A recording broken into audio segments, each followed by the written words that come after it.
Bentuk muka bumi, kegiatan ekonomi dan penempatan awal memainkan peranan penting dalam kewujudan sistem pengangkutan di Tanah Melayu. Sejarah membuktikan bahawa masyarakat zaman silam lebih bertumpu di kawasan pamah, tepian sungai dan pantai. Di samping memudahkan mereka untuk mendapatkan sumber minuman dan makanan, penempatan ini juga memberikan satu lagi ruang untuk mereka menjalankan aktiviti perhubungan dan perdagangan. Pada masa tersebut, sungai-sungai berfungsi sebagai jalan utama.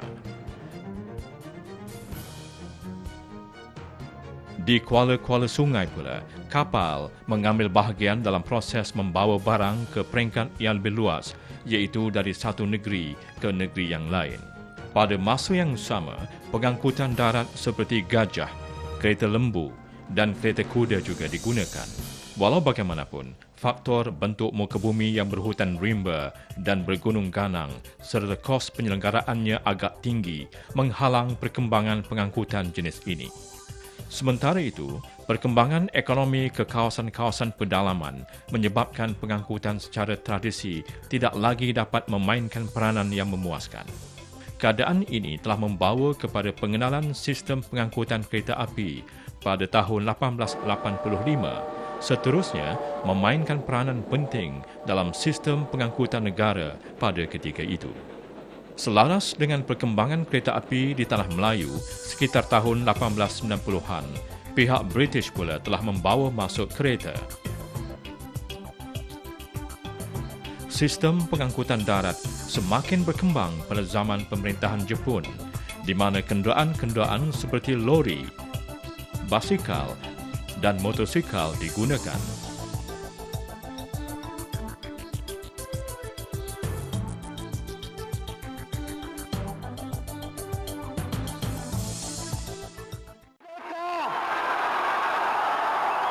Merdeka! Merdeka! Merdeka! Perkembangan pesat ekonomi Malaysia selepas merdeka membuktikan bahawa Malaysia adalah sebuah negara yang kaya dengan hasil buminya. Pada ketika itu, kereta-kereta yang diimport dari Jepun dan Amerika mendominasi sistem pengangkutan di Malaysia. Keadaan ini telah memberi kesedaran kepada pucuk pimpinan negara, Datuk Seri Dr. Mahathir Mohamad, akan pentingnya menghasilkan kereta sendiri. Kita bukan menolak globalisasi, bukan menolak kerjasama dengan syarikat-syarikat gagasi daripada negara lain, tetapi kita ingin mengekalkan identiti kita sebagai satu bangsa yang berkebolehan, yang boleh menyaingi bangsa-bangsa lain dalam bidang otomotif ini. Pada Jun 1980, cadangan untuk menubuhkan Perbadanan Industri Berat Malaysia, HICOM, telah diluluskan oleh Kabinet. Dan pada 27 November 1980, HICOM secara rasminya telah ditubuhkan untuk merajui industri berat di Malaysia. Bermula dari itu, maka perancangan demi perancangan diatur sehinggalah pada 2 Disember 1982, Kabinet telah meluluskan penubuhan Perusahaan Automobil Nasional Berhad Proton atau Projek Kereta Nasional, dan pada 7 Mei 1983, Proton telah diperbadankan sebagai syarikat subsidiari kepada HICOM.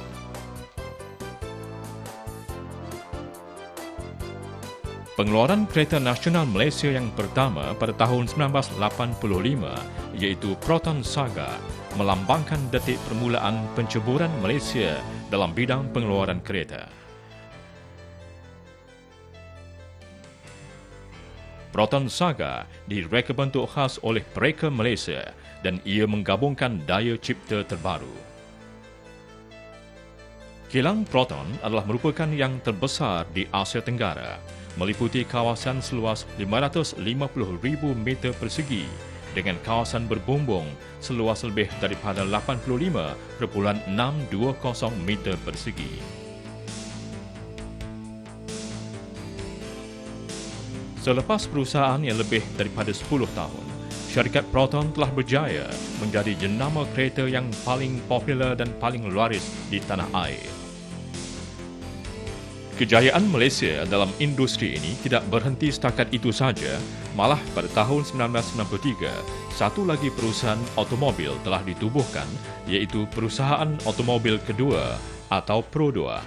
Pro2 telah memberi ruang yang besar kepada industri automobil Malaysia apabila mengeluarkan kereta kancil pertama pada 29 Ogos 1994 yang dirasmikan oleh Perdana Menteri kita, Datuk Seri Dr. Mahathir.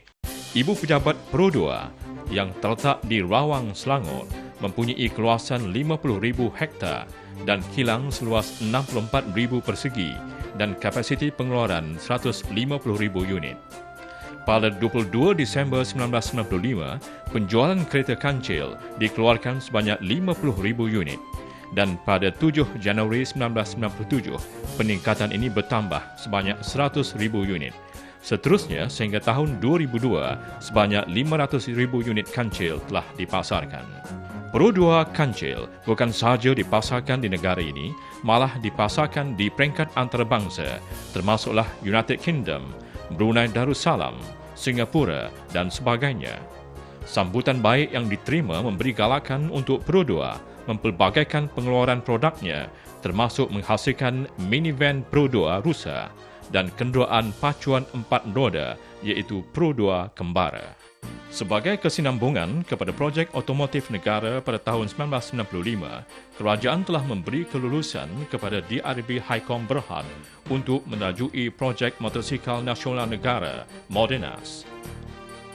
Kemunculan DRB Highcom menerujui projek motosikal nasional dengan dibantu oleh rakan-rakan kongsi seperti Kawasaki Heavy Industries, Desho EY Corporation dan Khazanah Nasional Berhad adalah satu usaha yang boleh dibanggakan kerana pengeluaran dan pengedaran motosikal merupakan satu bidang perniagaan yang begitu kompetitif dan mencabar. Kejayaan Modenas mengeluar dan menjual sebanyak 500,000 unit motosikal di dalam masa 5 tahun, di mana 2 tahun darinya adalah di masa kemelesetan ekonomi, menunjukkan yang projek ini sudah standing dengan projek-projek otomotif nasional yang lain. DRB Highcom Berhad terus mengembangkan perkhidmatannya dengan melantik Malaysian Truck and Bus Sdn Berhad (MTB) untuk merajui pengeluaran dan pemasangan kenderaan perdagangan Malaysia iaitu Highcom Perkasa. Perkembangan pesat industri otomotif di Malaysia telah berjaya menarik minat syarikat besar luar negara untuk menjalankan perniagaan di sini. Pada tahun 1997, pemilik TD2000 Private Limited berhasrat untuk mengembangkan sayapnya ke seluruh negara termasuk Asia dengan pelbagai produk terbarunya. Mereka berminat untuk menjalinkan hubungan dagangan antara Australia dan Malaysia dengan pembelian syarikat di Malaysia. Syarikat ini telah bertapak di Glen Marie yang dilengkapi dengan pelbagai kemudahan yang canggih dan terkini. Perkembangan ini tidak berhenti setakat itu saja, malah pada 29 Julai 1998, sebuah lagi syarikat kereta sport replika klasik, Bofori Motorcar Company, yang berasal dari Australia, telah diperbadankan di sini atas jemputan yang amat berhormat Datuk Seri Dr. Mahathir Mohamad ketika berada di Pulau Langkawi pada tahun 1992. Syarikat ini menjalankan seluruh operasi pengeluaran, pemasangan, penyelidikan dan pembangunan keretanya di Malaysia. Bofori kini mengeluarkan kereta yang hampir keseluruhannya direka, dibuat dan dipasarkan oleh rakyat Malaysia. Buat masa kini, Bofori telah pun dipasarkan di Eropah, Australia dan USA.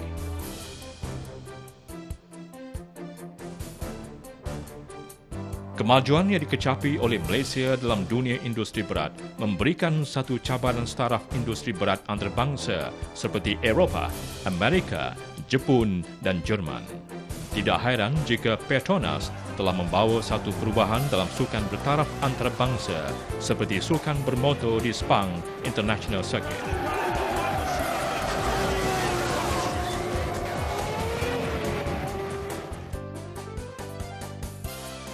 Persaingan dalam industri berat dengan syarikat gergasi dunia seperti Eropah, Amerika dan Jepun dalam pengeluaran kereta dan pemotoran meningkatkan keupayaan dan daya saing industri otomotif di negara ini.